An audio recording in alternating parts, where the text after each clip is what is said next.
A field of hopes and dreams, some lost and some dying. Camden, New Jersey. Troubled by a failing educational system, lack of economic growth, and violence. A city that is seemingly forgotten. Diamonds in the rough. People passing through searching for help. This, however, is not just a Camden problem. We are one body, and when a part of the body is broken, we try to fix it. Vivian Tan tried to fix it.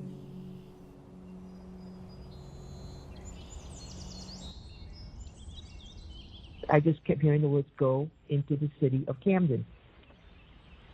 And I have no idea or clue what that city was all about. Nobody told me anything about the city, nor did I go find out more information about it. I just drove right into it. And right on the outskirts, right? You said right on the outskirts. Oh, no. I went right into the project. Oh, boy. I had no clue what I was doing, but, there was no fear. I was just really excited. The first place I went into had the yellow please do not cross kind of yellow, the barricade. those cautions, yeah. And so I asked, some of the neighbors that were sitting out there, I said, what happened here? Well, there was just a shooting. There was a young lady who lived there with her 4-year-old son. She failed to pay the drug dealers for what she owed. So they came and got her into her house, took her 4-year-old boy, shot him in the head, stuffed his body in a duffel bag, and threw it in a dumpster behind the projects. And you could still see the blood stains on the front of this project. What was so shocking to me was the way the neighbors reacted. It didn't seem important to them. It was just like, oh, it's just, this happened all the time. After those 2 experiences, I said to myself, I got to do something. I just got to do something, Lord.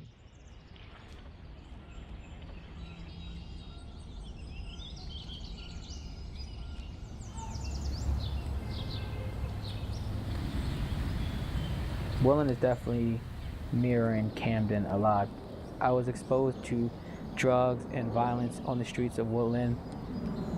My childhood was very difficult. The streets were very violent and scary sometimes for me at a young age.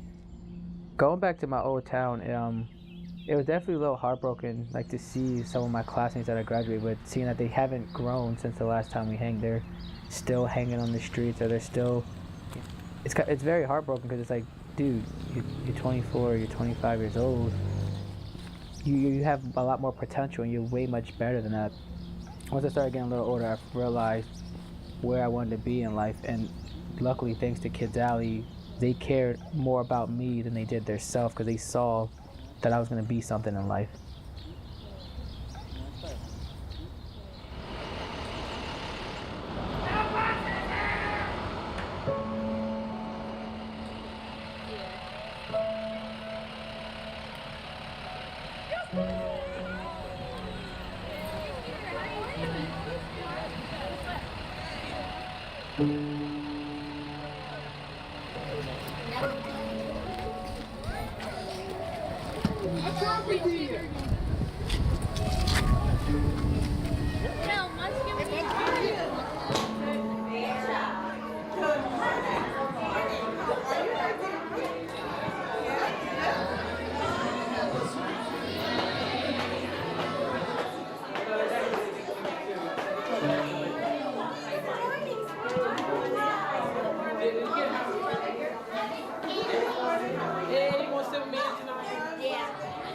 I really had a difficult time because, like I said, I am a single parent.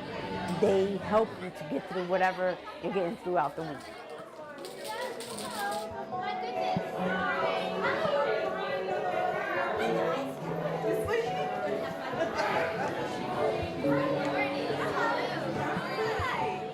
When I first started the program, I had told my husband that I really didn't want children. We started 1 weekend a month, and then it turned into 2, and then every weekend. And I think through that process, I found what I called my mommy gene. And my life would have went a different way if I didn't partake in this organization.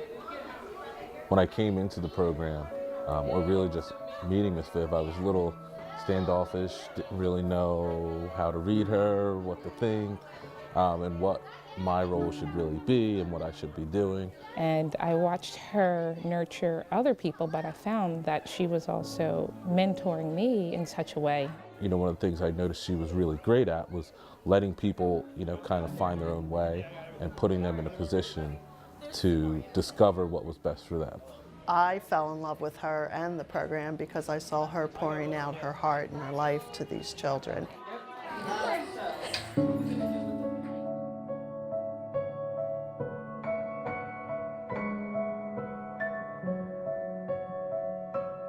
We have a whole family together on Saturday morning, really just enjoying each other's company and fellowshipping with other people. But they come away with impacting other people's life without even acknowledging that. And Pastor Viv started it.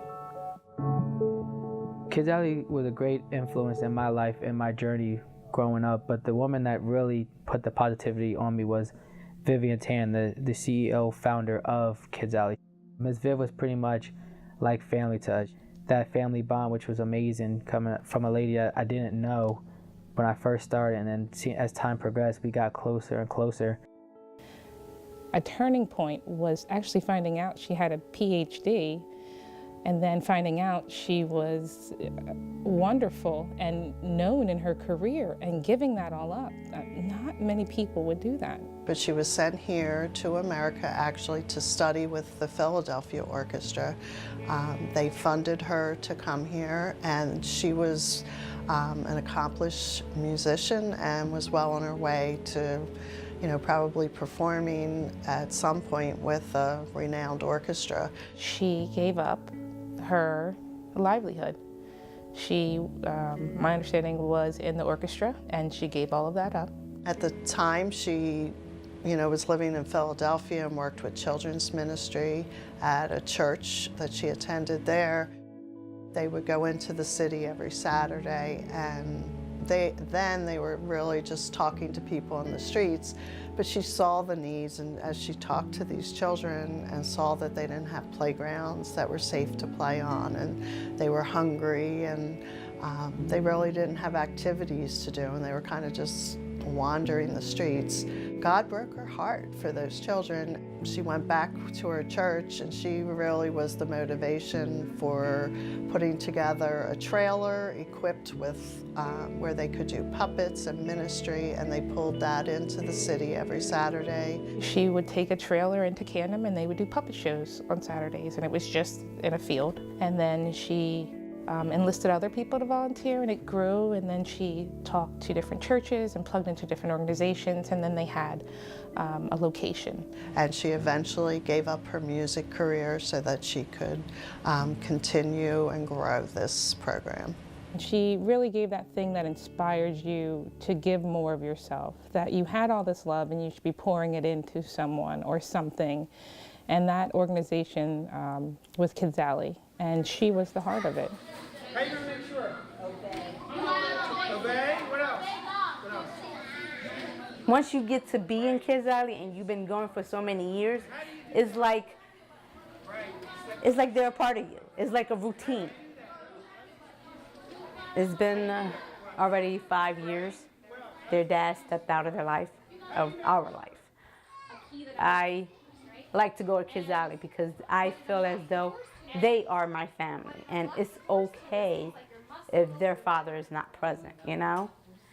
Throughout the week, whatever I'm going through, I could maybe have a difficult week, or might be sad, or might just be feeling like so overwhelmed. But when I get to be at Kids Alley, it's like all of that leaves. Once you enter the doors in Kids Alley, they make you feel so welcome and special. Like, you know, even as me as an adult, I feel like if I'm a kid in Kids Alley.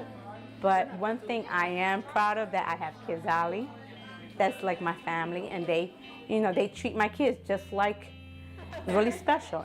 Yeah, we were busy. How was your So during a short time frame of Kids Alley, they tried a new process with Kids Alley Cash. On the money, it would have different Kids Alley staff members, and the most important one was the red $100 bill because it had Ms. Viv's face on it, and that meant that you would be able to go out to lunch with Ms. Viv. That's what motivated me to want to come to Kids Alley and like really be a part of the program and give it my all, because hanging with Ms. Viv was priceless. It was just an overall great time. She did so much because we were her children, and she thought of us each as a child because she didn't have any children. So she gave it her all, and it was overall great. We just finished our Sunday service, and everyone pretty much went home like a normal, typical Sunday.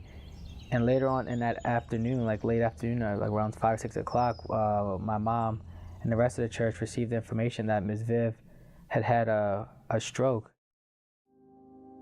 The woman we just saw preaching and dancing and singing and being all joyful, like maybe 5 hours ago, just hit the floor, and now she's getting rushed to the hospital. It's like, how could this possibly all be happening in one day? It just didn't feel real. You see her coming in, you see the hours that she put in, you saw the bags of stuff she was carrying. Such a dynamic, energetic person that you felt like nothing could ever take her out. And I still remember that night. So I actually ignored 2 phone calls from someone and thinking, I can wait till tomorrow. But then when they called the 3rd time, I'm like, okay, something must be wrong. And so I picked up my phone, and originally, of course, we didn't know exactly what it was. Just knew that she was found unresponsive on the floor. I just kept thinking, well, maybe it was a seizure, maybe it was something. It wasn't real to me until I actually saw her. Her head was shaved, and her head was cut open. And she still looked up and smiled. So we came and we told her what we did that day at the program. And she smiled. She couldn't talk, but she smiled. We sat there, and the next time we brought her cards and the kids made for her. And progressively she got better. The very last time that Reggie and I actually sat with her, we ended up going to Gaetano's and getting her a cheesesteak because that was the last meal we had with her before the stroke.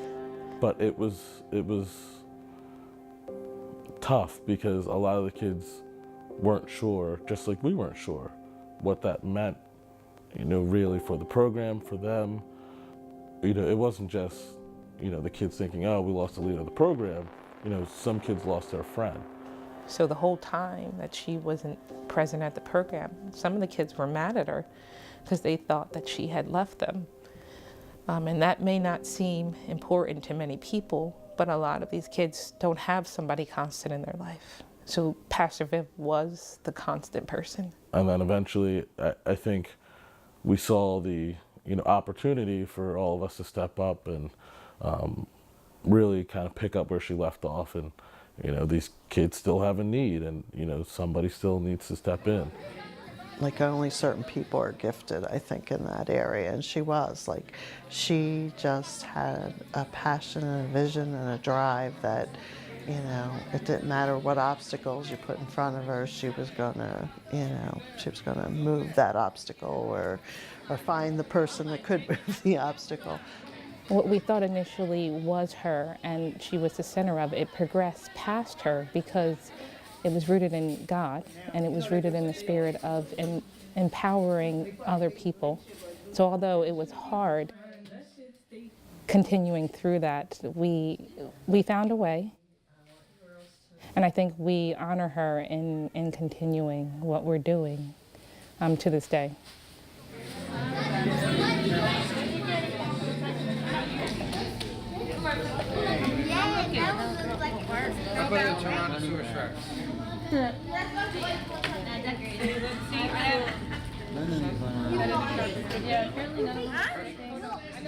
Our greatest struggle, I would say, is being understaffed and underfunded. We've been in a lot of different churches and a lot of different places, and every time you move, even though you put out the word that you're moving, you try to, make sure everyone's aware of where you're going, you lose people and you kind of lose momentum for a while. And so our goal is still to find that permanent home in the city of Camden.